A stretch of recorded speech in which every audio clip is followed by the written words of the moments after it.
மகாராஷ்டிராவின் நாக்பூரில் கடந்த மார்ச் 17ஆம் தேதி இரு தரப்பினரிடையே ஏற்பட்ட வகுப்புவாத பதற்றங்களால் அந்த நகரமே பதற்றத்துக்குள்ளானது. நகரின் மையத்தில் உள்ள மகால் பகுதியில் வன்முறை வெடித்தது. வன்முறையாளர்கள் பல கடைகளையும் வீடுகளையும் சேதப்படுத்தி தீ வைத்தனர். நாக்பூர் மக்கள் இதற்கு முன்பு இப்படி ஒரு சூழலை தங்கள் வாழ்நாளில் எதிர்கொண்டதில்லை. रात में पुलिस आई, धड़-धड़ हमारे घर में आई, ऐसे हाथ कर हम लोगों ने बहुत रोकने की कोशिश की कि इन लोगों ने कुछ भी नहीं किया है, हमारे घर में हमारे पापा की डेथ हुई है, तो वो लोग नहीं माने और जबरदस्ती लेकर गए। टीयर गैस के जो गोले जो थे ये यहाँ गिर रहे और मेरे घर में महीना भर के बच्चे थे, छोटे न्यू बोर्न दो न्यू बोर्न बेबी थे, तो उनको सांस लेने में भी प्रॉब्लम हो रही थी और पूरे जिस्म पे जलन हो रही थी। गलत है ये, हमको बड़ी तकलीफ होती है, ये दिन देखना पड़ रहा है।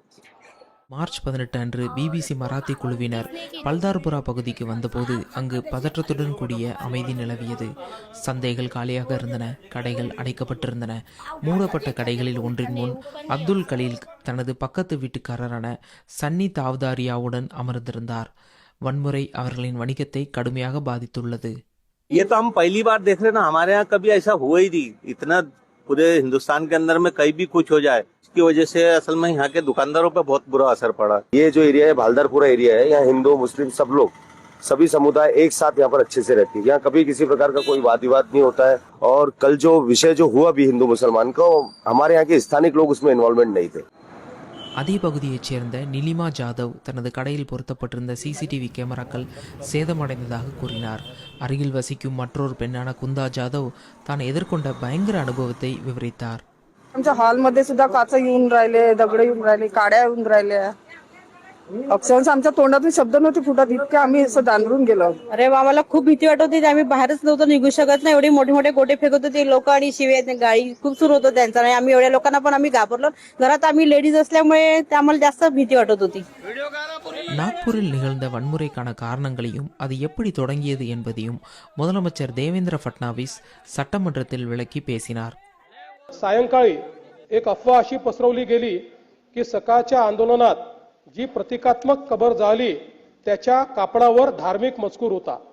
अत्तरोळ मधील नमाज आटोपून 200 ते 250 चा जमाव हा त्या ठिकाणी तयार झाला आणि नारे देऊ लागला.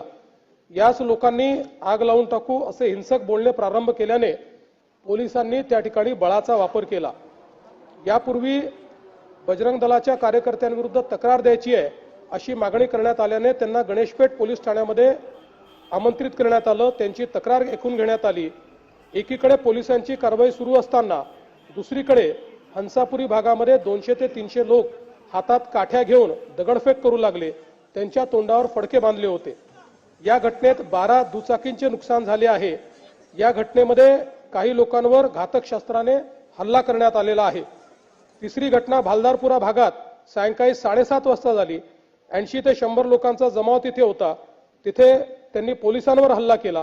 त्यामुळे अश्रुधूर व सौम्य बळाचा वापर करावा लागला. या घटनेत एक क्रेन, 2 जेसीबी व काही 4 चाकी वाहने ही जाळण्यात आली. 3 डीसीपी लेवलचे लोक या ठिकाणी जखमी झालेले आहेत. आणि जसं मी सांगितलं की यातल्या एका डीसीपीवर तर थेट कुऱ्हाडी वार हा त्या ठिकाणी करण्यात आलेला आहे. त्यामुळे निश्चितपणे याच्यामध्ये काही ना काही एक प्रकारे काही लोकांचा सुनियोजित पॅटर्न हा देखील त्या ठिकाणी दिसतो आहे. மகால் பகுதிக்கு அருகே நடந்த வன்முறை விரைவில் ஹன்சாபுரியிலும் பரவியது. சந்திரகாந்த் கவாலே மற்றும் சரத் குப்தாவுக்கு சொந்தமான 12 வாகனங்கள் தீக்கிரையாக்கப்பட்டன. इथे 200 ते 250 लोकांचा ताफा इथे उभा होता. कोणी तोंडाला रुमाल बांधून होते, कोणी असे बिन नकाब होते आणि हातामध्ये शस्त्र, काड्या, दगड घेऊन सन्यानी आणि पेट्रोलचे बॉम्ब काचेच्या बॉटलमध्ये पेट्रोल टाकून त्याला चिंदी लावून आग पेटून सन्यानी आपले नारे लावत सगळ्यांना अंदर अंदर करायला हे लावत होते. आणि पूर्ण रस्त्यावर गाड्या आणून सन्यानी त्यांनी त्यांच्या जे पेट्रोल बॉम्ब होते त्यांनी त्या गाड्यांना पेटवण्यात आलं आणि दगडफेक केली. माझ्या घरांच्या लोकांवर तर दारं आम्ही बंद करून आम्ही असं घाबरण्याची स्थिती निर्माण झाली.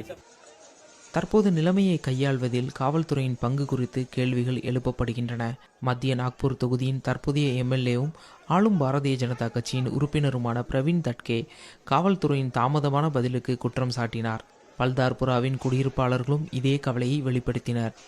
ये जो जगह है ये बहुत सेंसिटिव जगह है.